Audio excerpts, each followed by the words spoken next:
গো ডিম ডিম কেড়ে আমার মায়ার প্রেশার নেমে গেছে।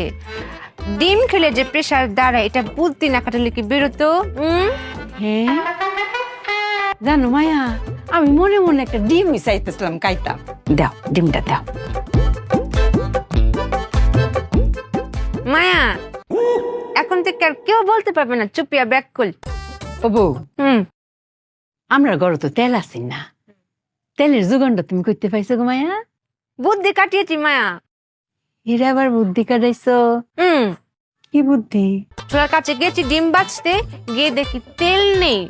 এখন তেল ছাড়া আমি কি করে ডিম বাজ করবো মায়া?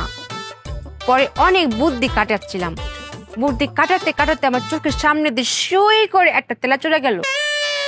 তখন আমার বুদ্ধিটা খুলে গেল মায়া, যে এর নাম তেল চোরা কেন, নিশ্চয়ই সে তেল চুরি করে।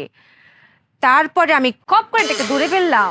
তারপর ভাবলাম যে একটা দিয়ে তো হবে না, আমি প্রত্যেকটা কোনায় কোনায় চিপে চিপে সবগুলো তেল চোরাদের খুঁজে বের করলাম। বিশ্বাস করেন মায়া, আমি একটা তেল চোরাকে বাকি রাখি নাই, সবগুলোকে ধরেছি। ধরে একটা কড়াই রেখেছি, রেখে যে আগুনটা দিয়েছি না মায়া, এতগুলো তেল বেরিয়েছে না মায়া, পুরো 1 লিটার হবে।